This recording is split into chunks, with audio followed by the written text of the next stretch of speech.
અમે કોઈનું ખોટું કરતા નથી, એટલે અમે કોઈના બાપથી ડરતા પણ નથી.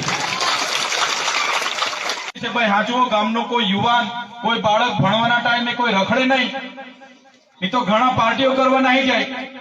આપણે ઘણાને ઢોર ચારવા મોકલી આપીએ, ખેતર હાચવા મોકલી આપીએ, ઘર હાચવા મોકલી આપીએ. ને હવે તો કેટલાય ભણવાનું છોડીને 15 દિવસ ચાલતા પદયાત્રામાં નીકળી જાય. એટલે વડીલોને પણ વિનંતી કરું છું, આવા રસ્તે રખડતા હોય ને એમને પકડો, ઉઠબેસ કરાવો અને ભણવા મોકલો. હવે આ સમય જતો રહેશે, પછી કોઈનો ઉદ્ધાર થવાનો નથી. એટલે બધા એક થવાની જરૂર છે. સૌપ્રથમ પહેલા આપણા અધિકારો શું છે, વન અધિકાર અધિનિયમ શું છે, જંગલ માટે શું છે, પૈસા એક શું છે, અનુસૂચિ 5 શું છે, બંધારણે આપણને કઈ કઈ જોગવાઈઓ આપી છે, બધું આપણે જાણવું પડશે. જે પણ યોજનાઓ છે, વિધવા પેન્શન હોય, વૃદ્ધ પેન્શન હોય, ખેડૂતોની યોજના છે, મહિલાઓની યોજના છે, આવાસની યોજના માટે હમણાં સર્વે આવવાનું છે, બીપીએલ માટે હમણાં સર્વે આવવાનું છે. તો બધા જ ગામના લોકો એક થઈને કોઈ ગરીબને લાભ વધારે રહી ના જાય એ પ્રકારના પ્રયાસો આપણે કરવા પડશે. બાકી નેતા લોકો ક્યારે તમને ગામમાં યોજના કેવા પણ નથી આવવાના. એટલા માટે આજની મીટિંગ તમને બધાને મળવાની હતી. ઘણા સમયથી આ વિસ્તારમાંથી પસાર થઈ બધા યુવાનો મળે, પણ ક્યારે મળાય નહીં મળાય. પણ આજનો સમય એવો છે, જે રીતે આગળ કીધું એમ રાજપીપળામાં કંઈ થાય, આપણા નેતા કોઈ બોલવા તૈયાર નથી. અમને બોલાવે, અમારે જવું પડે. દાહોદમાં કંઈ થાય, સુરતમાં કંઈ થાય, ભરૂચમાં કંઈ થાય, અંકલેશ્વરમાં કંઈ થાય.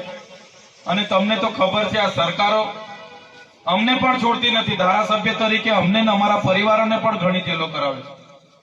પણ અમે કોઈનું ખોટું કર્યું નથી. તમે બધા જાણો છો, હું તો ખેતીવાડી અધિકારી હતો, ઘરમાં કંઈ નતું તો બી રાજીનામું આપીને જાહેર જીવનમાં સેવા માટે આવ્યો છું. મારી હેસિયત કરતા પણ સાગબારા અને ડેડિયાપાડાના લોકોને મેં અભિનંદન આપું છું. મારી હેસિયત કરતા પણ મને વધારે આપ્યું છે, લોકોએ મને ધારાસભ્ય બનાવ્યો છે. એટલે આવનારા દિવસોમાં પદ પ્રતિષ્ઠા નહોતી ત્યારે પણ અમે લોકો માટે લડ્યા છે, જેલમાં ગયા છે. હાલમાં પદ પ્રતિષ્ઠા છે તો પણ લડીએ છીએ, જેલમાં બી જઈએ છીએ. આવનારા દિવસોમાં પદ પ્રતિષ્ઠા નહીં પણ રહેશે તો બી તમારા અને આદિવાસી સમાજ માટે લડીશું, અને જેલમાં જવું પડશે તો બી જઈશું. કોઈ પદ પ્રતિષ્ઠાની પડી નથી. આજે આ મીટિંગ કરવા આવ્યા છે ત્યારે કોઈ પાર્ટીના ધારાસભ્ય તરીકે હું નથી આવ્યો. પાર્ટીના ધારાસભ્ય તરીકે તો હું નથી આવ્યો. આજે હું તમારી વચ્ચે આવ્યો છું તો સમાજના ધારાસભ્ય તરીકે મેં આવ્યો છું.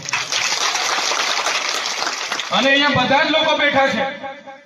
અમારો ઉદ્દેશ્ય છે કે યુવાનો બધા એક થાય, યુવાનોને સારી દિશા મળે, આપણી માતા બહેનો બધા એક થાય અને કંઈક સારું થાય આવનારા દિવસોમાં. પહેલા જે જમાનામાં આપણી બધી રીત રિવાજો બધું હતું એ બધું ભૂલી ચાલ્યા, સંસ્કૃતિ ભૂલી ચાલ્યા, એકતા ભૂલી ચાલ્યા. એટલા માટે આવનારા દિવસોમાં વધારે વિશેષ નથી કહેતો. ઘણા સમયથી તમે બેઠા છો, કોઈએ ખાધું નહીં ખાધું. એટલે હવે છેલ્લી વાત કરીને મૂકું છું કે આવનારા દિવસોમાં જ્યારે પણ કોઈ સુખ દુઃખની વાત હશે, કંઈ પણ હશે, ચોક્કસ મળીશું. અમારા પ્રયાસો આપણે બધા એક થઈને આવનારા દિવસોમાં જે પણ આપણી પાસે પડકારો આવશે બધા સાથે રહીને આગળ વધીશું.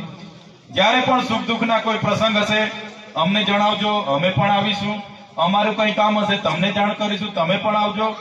અને આજે જે મંચસ્થ બધા ઉપસ્થિત થયા છો, બધા જ આગેવાનો, બધા જ યુવાનો અને માતા બહેનો, આવનારા દિવસોમાં ચૂંટણીઓ આવશે, ચૂંટણીઓ લડજો, જેને જ્યાં લાગે ત્યાં લડજો.